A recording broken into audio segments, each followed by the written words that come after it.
the old creature stood alone in the center of the great hall. His name was Elder Vor, and he was very, very old. His skin was gray like stone, and his eyes had seen things that no living being in the galaxy remembered. Around him sat 850 members of the Galactic Council. They wore fine robes and sat in floating chairs made of light. They looked down at him like he was a fool. Elder Vor did not care what they thought. He had come to save them, even if they did not want to be saved.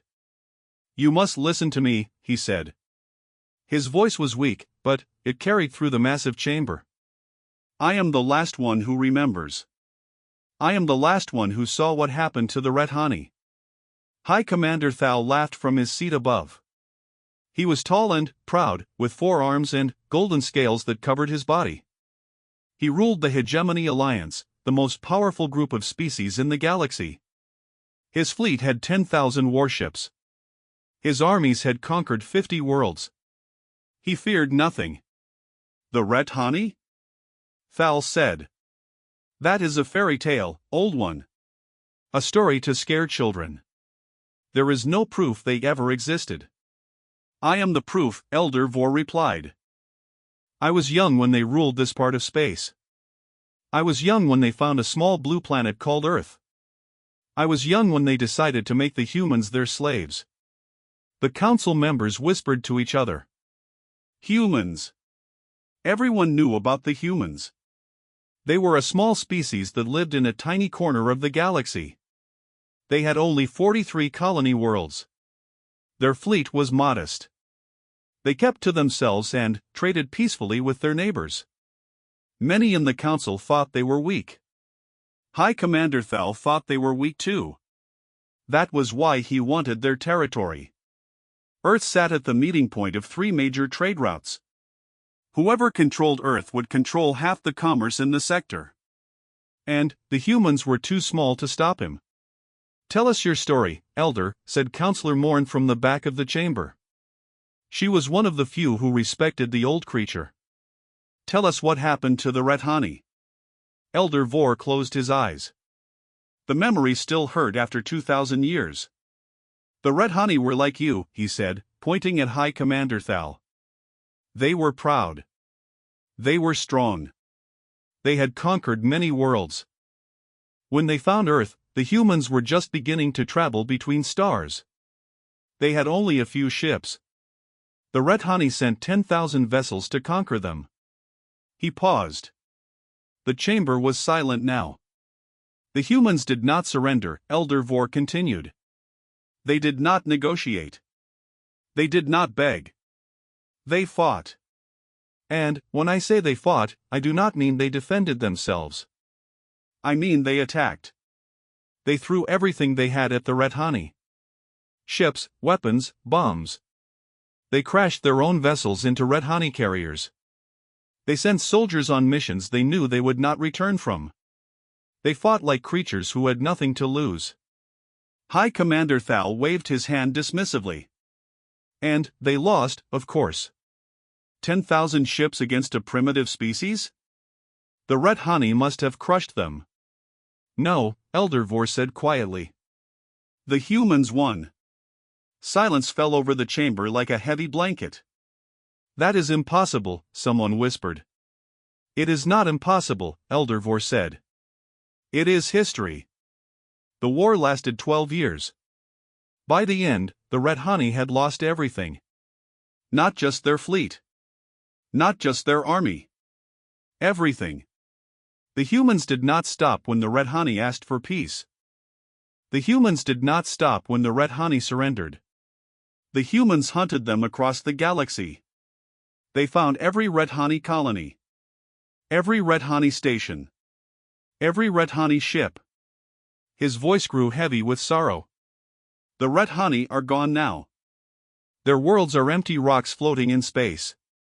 Their name exists only in my memory. I am the only one left who remembers them. And I remember what the human commander said when it was over."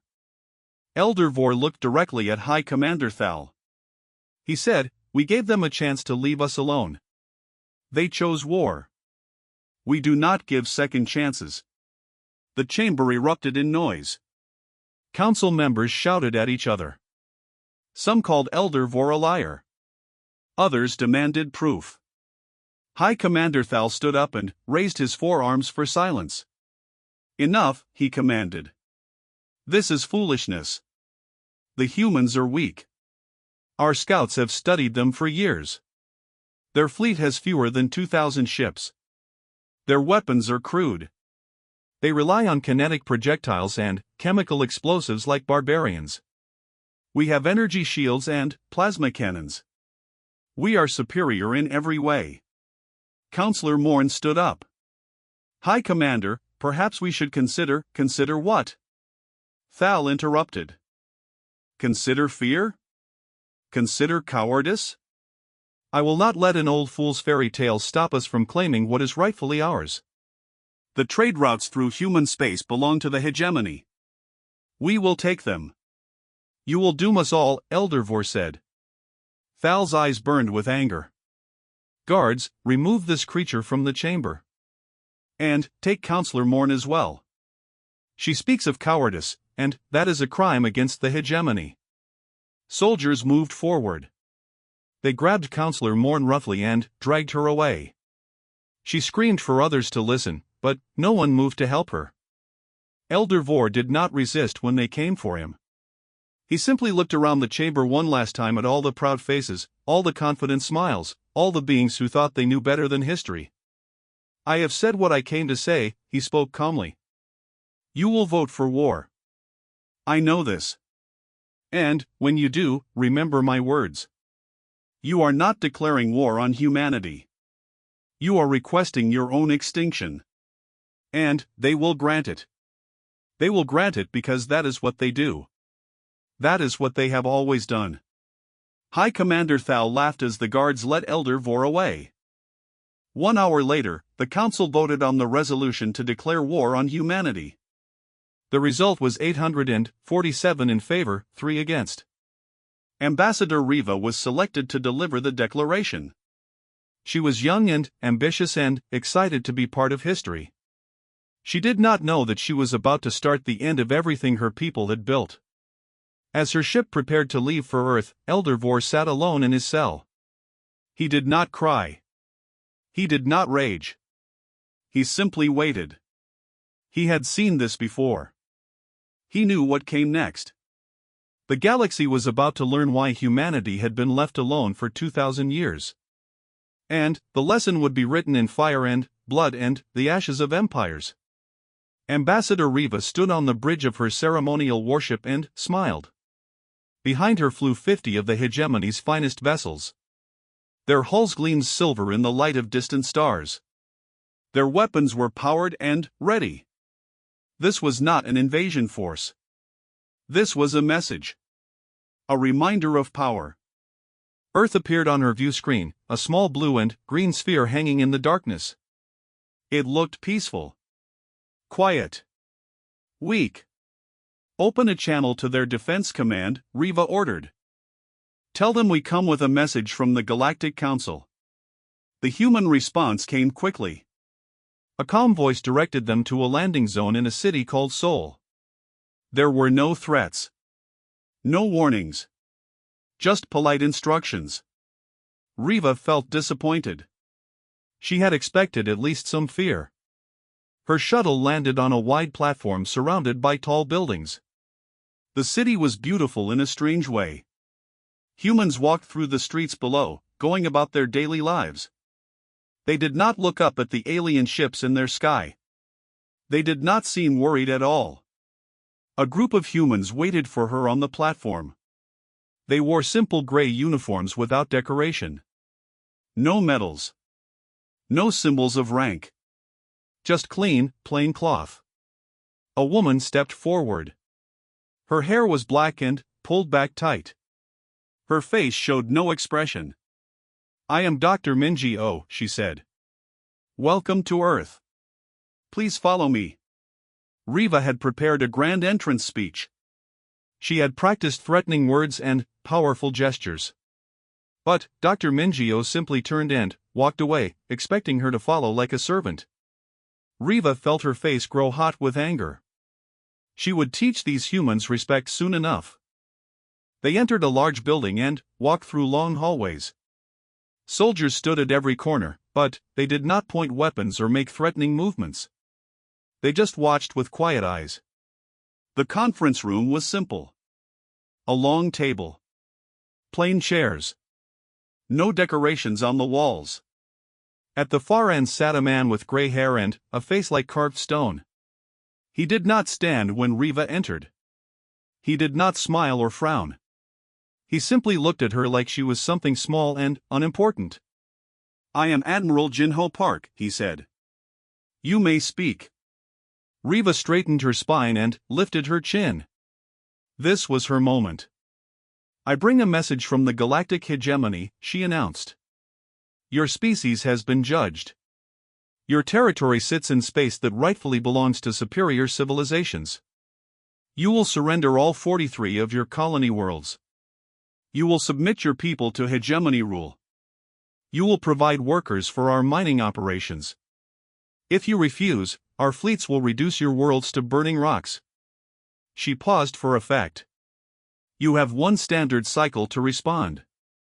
Choose wisely." The room was silent. Dr. Minji-Oh sat perfectly still. The officers around the table did not move. Admiral Jinho Park simply stared at Riva with those empty eyes. Then, he stood. He walked slowly to the window and looked out at the city.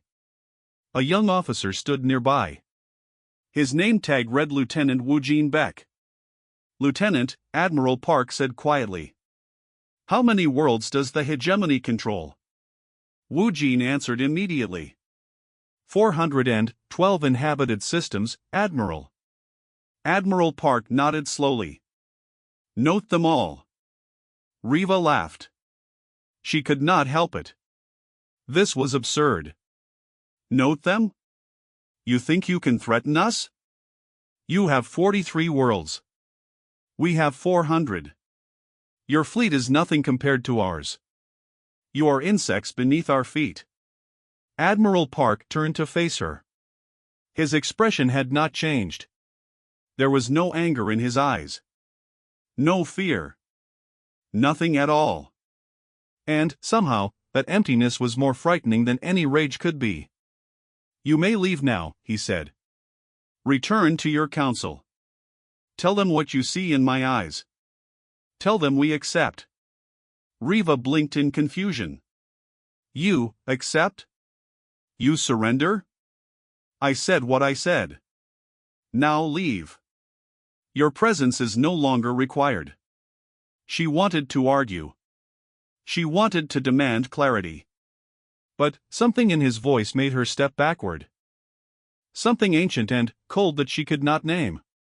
She turned and left the room quickly, her heart beating too fast.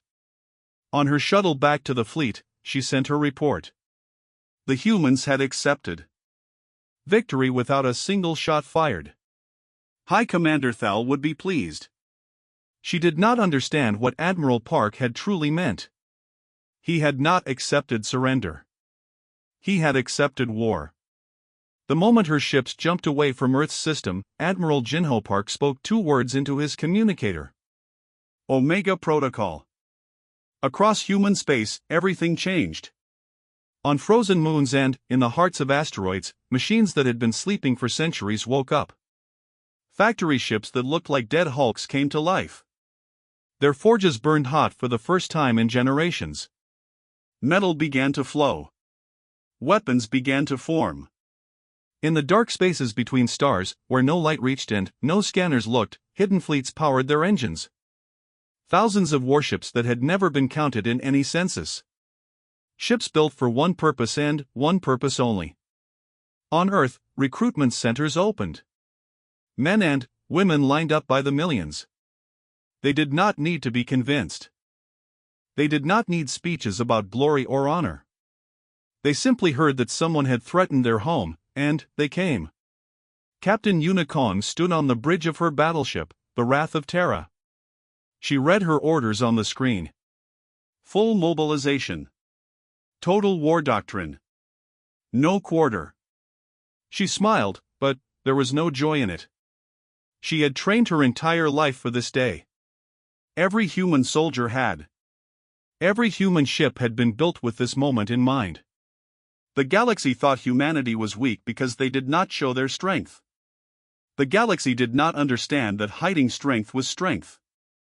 General Tewushin assembled his ground forces on military bases across a dozen worlds. His soldiers were quiet and professional. They checked their weapons without emotion. They had trained for this. They were ready. Dr. Minji-O entered a room deep beneath Seoul. Screens covered every wall, showing maps of every hegemony system. Every military base. Every shipyard. Every weakness. Humanity had been watching the hegemony for a very long time. They knew everything. Admiral Jinho Park stood at his command center and watched the reports flow in. Ships launching. Soldiers deploying. Weapons activating. Lieutenant Wu Jin-Beck approached him carefully. "Admiral, may I ask a question?" "Ask." "They do not know what is coming, do they?" Admiral Park looked at the young officer. For a moment, something like sadness crossed his face. "No one ever does," he said. "They see our small territory and think we are weak. They do not ask why we stay small. They do not ask why we have not expanded. They do not ask what we have been doing while they built their empires." He turned back to the screens. "We have been preparing. For 2,000 years, we have been preparing. Because we learned the truth long ago. Peace is not given. It is taken. And held. And defended with everything you have." The first human fleet jumped toward hegemony space. The war had begun. And the galaxy was about to remember why they should have listened to Elder Vor. Fleet Master Dren was a proud warrior. He had served the hegemony for 60 years. He had won battles against a dozen species. His scales had turned silver with age and experience. When High Commander Thal gave him 3,000 warships and ordered him to crush the human colony of New Busan, he felt honored. His fleet moved through space like a beautiful cloud of death. Plasma cannons charged. Energy shields glowed bright. His soldiers sang songs of victory in the ship halls. This would be easy. This would be quick. The humans would break, and he would return home a hero. Then, his sensor officer screamed. "Contact! Multiple contacts! Thousands of them!" Dren rushed to the display screen. What he saw made his blood turn cold. They were not at New Busan. They were not even close. They had just crossed into a hegemony border system called Paler 6. It was supposed to be safe. It was supposed to be home territory. But the sky was full of human ships. "That is impossible," Dren whispered. "How did they know? How are they here?" Captain Unikong sat on the bridge of the Wrath of Terra and watched the enemy fleet appear on her screens. Her face was calm. Her hands were steady. She had known they were coming. Human listening posts had tracked every hegemony ship movement for centuries. Sleeper agents on Council worlds had sent the fleet's course 3 days ago. The humans were not surprised. The humans were never surprised. "All ships," she said into her communicator. "Weapons free. Kill them all." The human fleet did not look impressive. The ships were dark and ugly, covered in thick armor plates instead of beautiful curves. They had no energy shields. They had no plasma cannons. What they had was much worse. The first wave of human weapons crossed the gap between fleets in seconds. They were not energy beams or plasma bolts. They were rocks. Simple kinetic projectiles accelerated to incredible speeds. When they hit hegemony shields, the shields flickered and died. When they hit armor, they punched straight through. When they hit reactors, ships exploded. Fleetmaster Dren watched in horror as 100 of his vessels vanished in the first 30 seconds. "Return fire," he screamed. "All ships, return fire." Plasma cannons lit up the darkness. Beautiful green energy lanced toward the human fleet. But the human ships did not try to dodge. They did not need to. Their armor was thick and ugly and built to take punishment. The plasma hit them and did damage, yes. But they did not stop. They did not slow down. They kept coming. The second wave of human weapons was worse. Missiles carrying antimatter warheads. When they detonated, they did not just destroy ships. They erased them. Entire formations vanished in white light. Captain Unicorn watched her tactical display. Numbers scrolled past. Enemy ships dying. Enemy formations breaking. Her voice remained calm as she gave orders. Third Fleet, move to flank. Second Fleet, target their command ships. First Fleet, push forward. The human ships moved like a single creature. No hesitation. No confusion. They had trained for this for generations. Every maneuver was practiced 1,000 times. Every captain knew exactly what to do. Fleet Master Dren tried to rally his forces. He tried to form defensive lines. But the humans did not fight fair. They did not line up and trade shots. They hit from every direction at once. They sent small ships on suicide runs, crashing into larger vessels. They dropped asteroids that they had dragged through space for exactly this purpose. It was not a battle. It was a slaughter. 4 hours later, Fleet Master Dren floated alone in his damaged flagship. Of his 3,000 ships, only 153 remained. Most were too damaged to fight. Many were too damaged to move. His communications officer spoke with a shaking voice. "Sir, the humans are hailing us." Captain Unikang's face appeared on screen. She was young. She was human. She looked at Dren like he was an insect. "You may leave," she said. "Take your surviving ships and return to your masters. Tell them what happened here. Tell them this was not a battle. This was a warning. Your council ignored the Elder's warning. They will not ignore ours." Dren wanted to rage at her. He wanted to threaten revenge. But his fleet was burning around him, and she had not even lost 50 ships. "Why?" he asked instead. "Why show mercy now? Why let me live?" Captain Unikang's expression did not change. Because someone needs to tell them what is coming. Someone needs to show them that this was just the beginning. Run home, Fleet Master. And pray that your leaders are wiser than the Red Honey were. The screen went dark. Dren ordered his remaining ships to retreat. As he limped toward hegemony space, he looked back at the battlefield. Human ships were already landing troops on Paler 6. Not to conquer. Not to occupy. Just to destroy every military installation on the planet. General Taewushin led his soldiers across the surface. They moved quickly and efficiently. Every barracks was demolished. Every weapon factory was burned. Every military vehicle was crushed. But the civilians were not touched. Transports arrived to evacuate them. Human soldiers gave food and water to refugees. They were polite and professional. A captured hegemony soldier could not understand. He sat in a human medical tent while doctors treated his wounds. General Shin came to see him. "Why?" the soldier asked. "Why are you helping me? We are enemies." General Shin looked at him with tired eyes. "We do not make war on civilians. We do not make war on the helpless. We make war on those who threaten us. When they stop being a threat, we stop fighting." "But you killed thousands of my people today." "They were soldiers. They came to destroy our colony. They were a threat." The general paused. "You are not a threat anymore. So you are not our enemy anymore." The soldier shook his head. "I do not understand you humans." General Shin smiled sadly. "Long ago, we fought each other.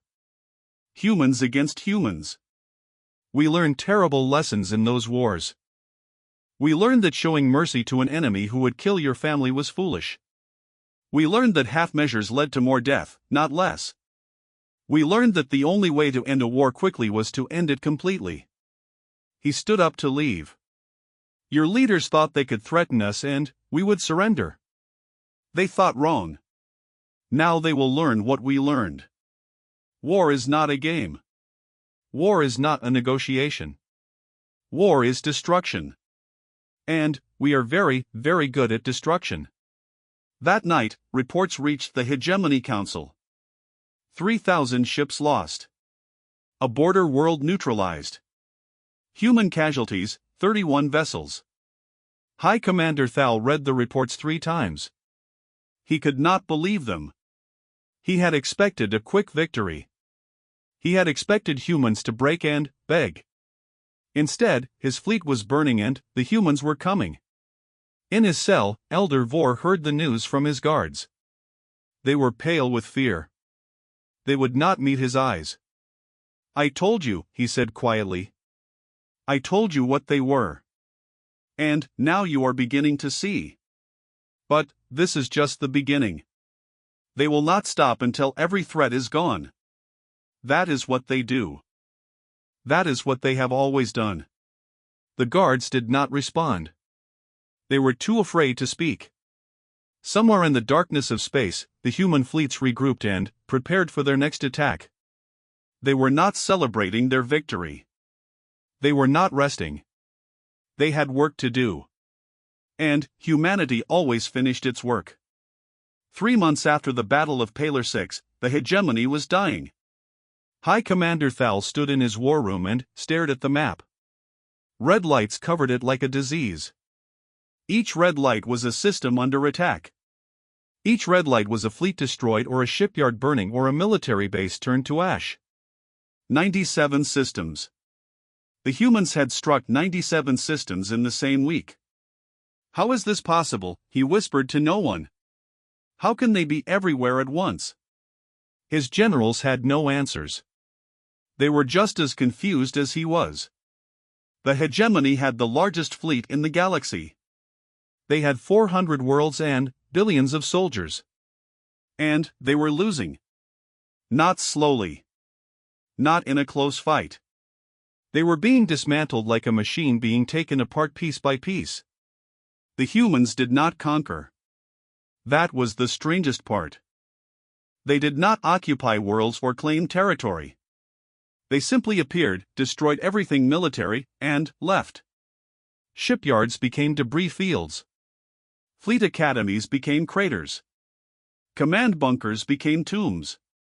And then, they moved on to the next target. Admiral Jinho Park watched the war from his command center on Earth. Screens showed him everything. Every battle. Every victory. Every planet where the red flag of humanity now flew over the ruins of hegemony power. Dr. Minjio stood beside him with a data tablet. The projections are complete, Admiral. At current rates, the hegemony will be reduced to pre-spaceflight capability within 18 months. They will not be able to build new ships. They will not be able to train new soldiers. They will not be able to threaten anyone. Admiral Park nodded slowly. And civilian casualties? Minimal. Our ground forces are evacuating non-combatants before every major operation. Most hegemony citizens do not even understand what is happening yet. They just know that their military bases keep exploding. Good. The Admiral's voice was flat. We do not make war on civilians. Lieutenant Wu Jin-Beck had been promoted. He commanded his own ship now, a fast attack cruiser called the Silent Blade. He led the assault on the hegemony's 13th fleet near a gas giant named Torthree. The hegemony commander had tried to hide his ships in the planet's atmosphere. A clever tactic. Energy weapons could not penetrate the thick clouds. Most scanners were useless in the electromagnetic storms. But the humans did not use energy weapons. Wu Jin ordered his ships to drop kinetic rounds into the atmosphere. Simple metal projectiles accelerated to tremendous speeds. They did not need to see their targets. They just needed to fall. The gas giant's gravity did the rest. One by one, the hidden hegemony ships died, crushed by metal rain from above. After the battle, Wu Jin sat alone in his quarters. He was tired. Not physically tired. His body was fine. But his soul was heavy. He remembered his grandmother's stories about ancient wars on Earth. Wars between nations. Wars between brothers. Wars that killed millions for reasons no one remembered anymore. Humanity had learned terrible lessons in those wars. They had learned that the only way to prevent future conflicts was to make the cost of starting one unthinkable. That was what they were doing now. Making the cost unthinkable. High Commander Thal finally understood that he had lost. Not just the war. Everything. His empire. His power. His future.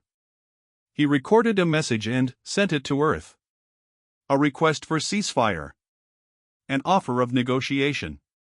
He was willing to give back everything he had taken. He was willing to pay reparations.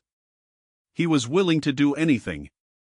Admiral Jinho Park's response was broadcast across every hegemony channel. Every citizen. Every soldier. Every world. "You asked for war," the Admiral said. His voice was cold and empty. "War does not end when you grow tired of it. War ends when we decide you are no longer a threat. You have not reached that threshold. You have not begun to approach it." The message ended. High Commander Thal threw his communication device across the room. He screamed with rage and fear and helplessness. His guards watched and said nothing. In his cell, Elder Vor listened to the broadcast. He did not smile. He did not feel satisfaction. He felt only deep sadness for all the lives being lost because proud fools had not listened to an old creature's warning. Captain Unicorn led the assault on the hegemony's main shipyard at Centrum 4. It was the largest construction facility in the galaxy. 20,000 workers. 100 ships under construction. The heart of hegemony military power. Her fleet surrounded the station like wolves around wounded prey. She gave the workers 1 hour to evacuate. Most of them made it to the escape pods. Then, the bombardment began. When it was over, there was nothing left but twisted metal and fading fires.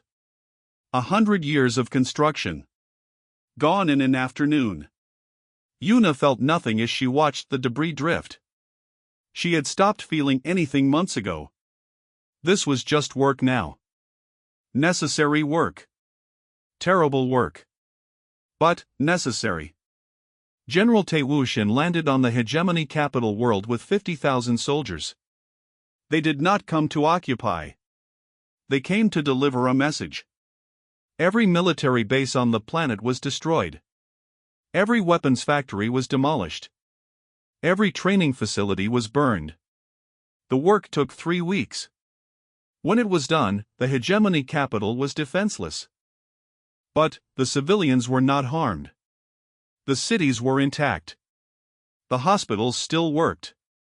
The schools still taught. Life went on. General Shin addressed the planet before he left. "We are not your conquerors," he said. "We do not want your worlds. We do not want your resources. We want one thing only. We want you to never threaten us again. This is your lesson. Learn it well." His soldiers boarded their ships and left. Behind them, a world full of people who finally understood what humanity was capable of. Dr. Minji-O updated her projections. The hegemony's military capacity is now at 12% of pre-war levels. Within 6 months, they will have no functional fleet remaining. Admiral Jinho Park studied the numbers. And their civilian infrastructure? 93% intact. Some damage from proximity to military targets, but minimal. The Admiral nodded. Continue operations. We stop when the threat is zero. Not before. High Commander Thal sent a final message. Not to Earth. To the galaxy. To every species watching this war unfold. Help us, he begged. Please help us. They will not stop. They will destroy everything we have built. You must unite against them before it is too late. No one responded. Every species had received the same information. They had seen the battle reports. They had watched the hegemony's mighty fleet melt away like snow in summer. They were not going to challenge humanity. They were going to stay very, very quiet and hope the humans forgot they existed. Elder Vor was brought before the Galactic Council one last time. Not as a prisoner. As a witness. The few council members who remained wanted to understand what they had done wrong. You should have listened, he told them simply. You looked at humanity and saw a small species in a small corner of space. You did not ask why they stayed small. You did not ask what they were hiding. You assumed strength means size. It does not. Strength means will. And humanity has more will than any species in this galaxy. One counselor raised a trembling hand. What do we do now? Elder Vor sighed heavily. Pray that they decide you are no longer a threat. Because if they do not, there is nothing anyone can do to save you. The war continued. System by system. Fleet by fleet. Until there was nothing left to fight. And humanity still did not stop. 1 year after the war began, it ended. Not with a treaty. Not with a ceremony. It ended because there was nothing left to fight. The hegemony was gone. Not destroyed. Humanity had kept their promise about civilians. The world still existed. The people still lived. But everything they had built was broken. Their fleets were debris. Their armies were scattered. Their weapons were slag. They would need 1,000 years to recover what they had lost in 12 months. The Galactic Council chamber stood empty and dark. Broken screens hung from damaged walls. The floating chairs of light were cold and still. High Commander Thal sat alone in the shadows. He had not eaten in 3 days. He had not slept in longer than that. He just sat and stared at the ruins of his empire. Human soldiers found him there when they came to secure the building. They did not hurt him. They did not mock him. They simply put restraints on his wrists and led him away. Why, he asked them. His voice was hollow. Why did you not just destroy us completely? Why leave us like this? The human soldier who held his arm answered without looking at him. Because we are not monsters. We do not enjoy killing. We just do what is necessary to survive. You are not a threat anymore. So we stop. Thal laughed bitterly. This is mercy? Leaving us broken and helpless? This is your kindness? The soldier's grip tightened. Yes. It is. The Red Honey did not get mercy. They got extinction. Be grateful that you still have a chance to rebuild. On Earth, Admiral Jinho Park addressed the Human Defense Council. His face was tired. His hair had grown more gray over the past year. Victory had cost him something that could not be measured in numbers. The hegemony military is eliminated, he reported. All 412 of their inhabited systems are now under our observation. Peacekeeping forces will remain in place for as long as necessary. Any attempt to rebuild military capability will be met with immediate response. Dr. Minji O added her analysis. We estimate our presence will be required for approximately 1,000 years. Long enough for the cultural memory of military aggression to fade. Long enough for new generations to grow up knowing only peace. One council member spoke up. 1,000 years of occupation? Is that not extreme? Admiral Park's eyes were hard. It is not occupation. We are not taking their resources. We are not ruling their governments. We are simply ensuring they cannot threaten us again. If they behave peacefully, they will barely notice we are there. If they try to rebuild weapons, they will notice us very quickly." The council voted to approve the plan. There was no debate. Humanity had learned its lessons too well to show weakness now. Lieutenant Wu Jin Beck, now Captain Wu Jin Beck, was assigned to patrol the former hegemony border. His ship flew silent routes through systems that had once been enemy territory. He rarely saw combat anymore. There was nothing left to fight. He spent his time thinking about what humanity had done. What he had done. Millions of enemy soldiers had died in this war. He had killed thousands of them himself. Was that justice? Was that necessity? Or was it something darker?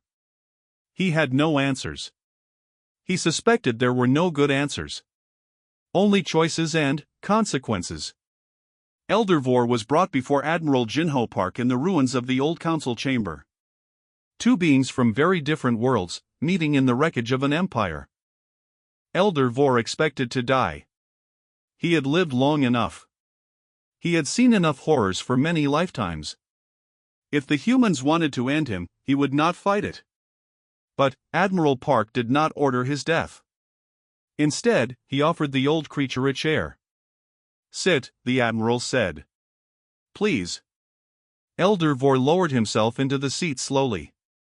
His old bones ached. His heart was heavy. "You tried to warn them," Admiral Park said. "You tried to save them from their own foolishness." "Why?" The ancient being thought about the question for a long time before answering. "Because I hoped," he said finally. "I hoped this galaxy could be better than the one I grew up in." The Red Honey were cruel conquerors. They deserved what happened to them. But I thought perhaps the hegemony could learn from history. I thought perhaps wisdom could prevent what I knew would come if they attacked you. Admiral Park was quiet for a moment. Then, he spoke. "We did not want this war, Elder. We never want war. Humans dream of peace. We build families and cities and art and music and science. We want to explore the stars and find wonder. But we learned, long before we reached the stars, that peace requires strength. We learned that the only way to prevent future wars is to make the cost of starting one unthinkable." He paused and looked at the broken chamber around them. "You tried to teach them. They refused to learn. So we had to teach them ourselves. This is the lesson. This is what happens when you threaten humanity. We did not choose this path. They chose it for us." Elder Vor understood. He did not agree with everything humanity had done. But he understood. "What happens now?" he asked. "Now we rebuild. Not the hegemony. They are finished.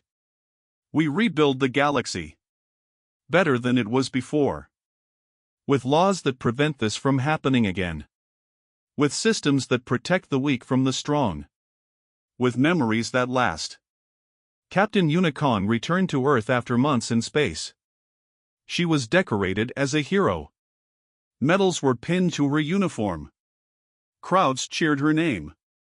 She felt nothing. She visited a memorial being constructed in Seoul. A wall of names. Every human who had died in the war. 31,000 soldiers. 31,000 families who would never see their loved ones again. She stood before the wall for hours, reading the names. She had known some of them. She had ordered some of them to their deaths. Necessary orders. Correct orders. But they still haunted her. General Tae-woo Shin retired from military service. He had done enough. He had seen enough. He moved to a small village in the mountains and spent his days tending a garden. Sometimes, when the nightmares came, he would sit outside and watch the stars and wonder if they had done the right thing. Dr. Minji-oh did not rest. She began work on new systems. Diplomatic frameworks designed to prevent any species from making the hegemony's mistake again. Early warning systems that could detect military buildups before they became threats. Education programs that would teach the galaxy's children about the cost of war.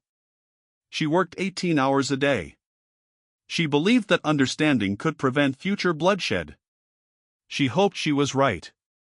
The Galactic Council was reorganized under humanity's supervision. Every species that had voted for war was stripped of military capability. Every world that had supported the hegemony had human observers. New laws were written. New systems were put in place. And Elder Vor's warning was carved into the new Galactic Charter. Not as a suggestion. As law. The inscription read, "Let it be known to all who read these words, humanity does not seek war. Humanity does not desire conquest. But, should any species threaten their worlds, their children, or their future, know this truth. Humanity does not forgive. Humanity does not forget. Humanity does not pardon. Those who ignore this warning will join the Rethani in extinction. Those who remember will live in peace." Years passed. New generations grew up under human protection.